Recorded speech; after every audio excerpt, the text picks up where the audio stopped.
Hermanos, buenas noches. Hoy estamos el sábado 31. Sí, 31, sí. Le toca el capítulo de Lucas del 22, 21 y 22.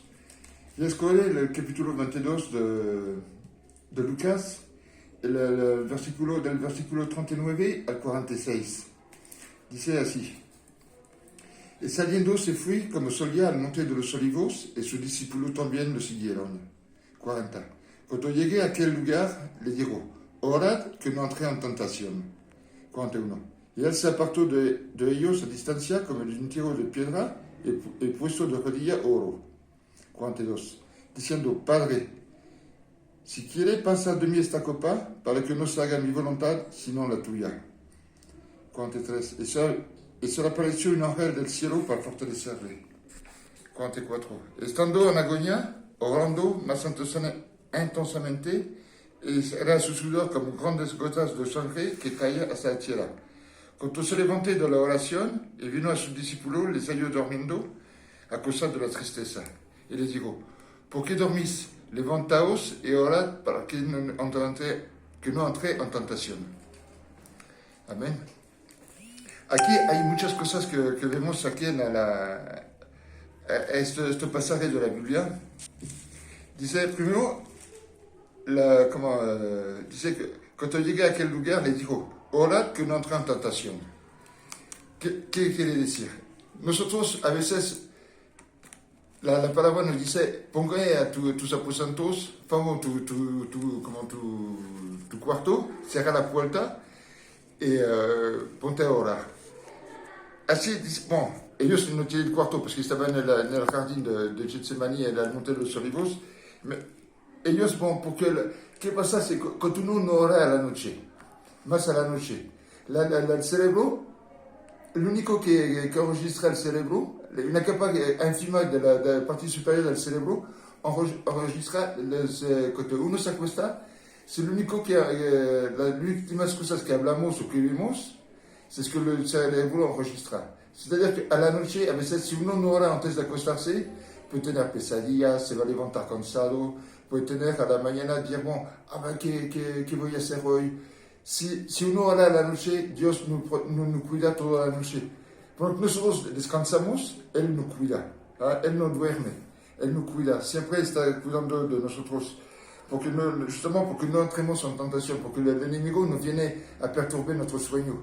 La única parte del cuerpo que no descansa la noche es el cerebro. Y si no metemos oraciones a nuestra cabeza, meditamos a los textos de la Biblia, unas palabras, un texto que aprendimos, y no metemos antes de acostarnos, hay riesgo que al día siguiente nos levantamos de mal humor, que bon, el día no nos rinde, que bon, muchas cosas pueden pasar en esos momentos. Y dice que bon, después dice en el 42, dice, Padre, si quiere pasa de mí esta copa, pero no se haga mi voluntad, sino la tuya. Jesús, vemos en los capítulos antes, Jesús anuncia muchas veces su muerte. A todos los evangelios, los discípulos remarcan que Jesús anuncia su muerte muchas veces. No es igual anunciar su muerte que de estar al momento casi a la puerta de la muerte, casi a la puerta de estar entregado por estar condenado. ¿Qué pasa? Es que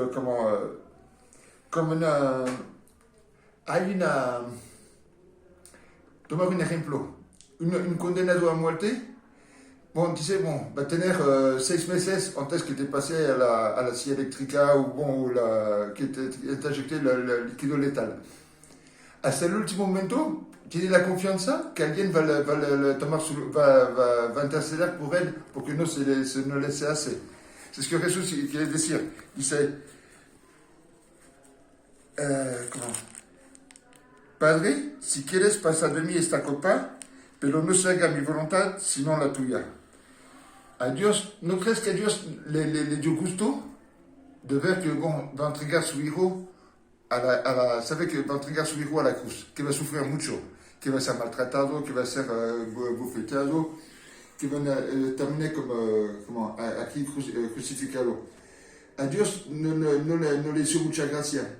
Como dice un pasaje un poquito más adelante, el mismo capítulo 22, en el versículo 37, porque os digo que es necesario que se cumple todavía en mí aquel que está escrito. Y fui contado con el inocuo, porque los que está escrito de mí tiene cumplido. Aquí, quand on disait que Jesús empieza a sudar gotas de sangre, ¿qué pasa? C'est que Jesús, al momento que oró, su corazón se aceleró demasiado.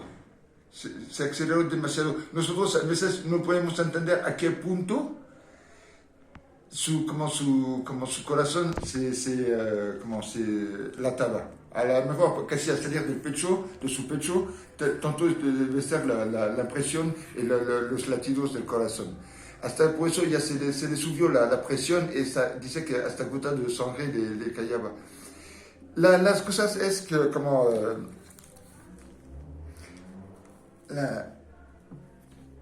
y después dice que ora más intensamente.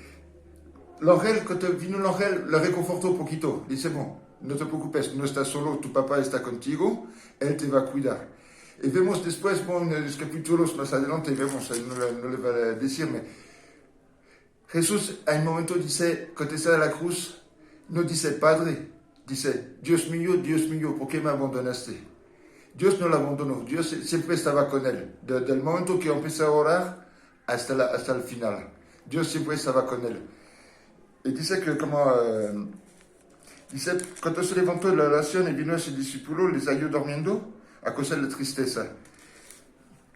Los discípulos no se durmieron por cansancio, no se durmieron, una parte del cansancio, porque tuve un día un poquito pesado, la caminata, después preparé la última cena, pero la tristeza de saber que van a perder su maestro. Ellos pensaban, al principio, su tristeza fue moderada, pero más pasaba el tiempo, no pensaban que Jesús va a ser entregado, que va a ser así. Ellos empezaron, creo que el Espíritu Santo a ellos le trajo la imagen de lo que va a pasar con Jesús. Todos sus sufrimientos que van a pasar. Ellos a lo mejor, cuando salieron con él, la acompañaron, dicen, a lo mejor van a interrogar, a ver, y mañana le tenemos otra vez con nosotros. Pero el Espíritu Santo, cuando ellos empezaron a orar también con Jesús, el Espíritu Santo vino sobre ellos, les habló el Espíritu Santo y les hace ver todas las cosas que van a suceder. Ellos se asustaron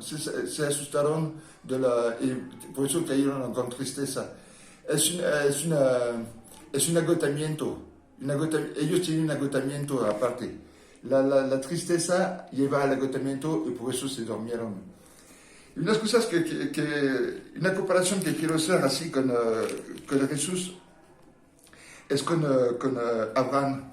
Como Dios le pedía a Abraham, Dios le pidió a Abraham que le sacrifica a Isaac. Cuando Abraham se llevó a Isaac, y en el camino Isaac le dijo, ¿y a dónde está el cordero por el sacrificio? Y dice, no, Dios proveerá. ¿Qué quiere decir? Y cuando llegué al lugar, hizo el altar, amarró a su hijo, y estaba por sacrificar, y Dios le dice, no, Abraham, detente tu mano. No mata al muchacho porque yo sé que tú me amas. Y cuando Abraham vio, dice, la palabra dice que vio un carnero que tiene los cuernos en realidad una zarza. Es que aquí vemos, dice, un carnero, no un cordero. El cordero, nada más el cordero puede limpiar el pecado. Nada más el cordero limpia el pecado. Es decir, que antes, por limpiar el pecado, la gente tiene que matar un cordero sin defecto, sin mancha, sin defecto. ¿Por qué? Porque vemos que Jesús es el cordero de Dios. No sé si me entiende bien la situación. Abraham fue un carnero. Abraham lo sacrifició al lugar de su hijo. Dios no le pedí que sacrifique al carnero, mais Abraham, en agradecimiento a Dios por la fe que le tiene, sacrificó el carnero. Y Dios dice, bon, si Abraham estaba dispuesto a sacrificar a su hijo, y sin nada en contrapartida, dice, yo, ¿para qué no va a sacrificar a mi hijo? Bien que le duele el corazón, como igual que Abraham cuando presentó a su hijo al sacrificio. ¿Por qué ahorita la diferencia entre Abraham y entre el antiguo pacto y el nuevo pacto, ahorita después de la muerte de Cristo, es que el antiguo pacto, bon, cuando uno dice que el pecado, bon, el cordero que estaba matado, limpiaba la mancha.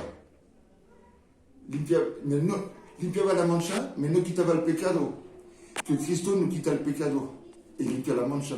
C'est-à-dire que si uno se hace una mancha a la camisa, con el cordero la tapa, pero la mancha sigue igual. El pecado sigue igual. La mancha está tapada, el pecado está tapado, pero el pecado todavía existe.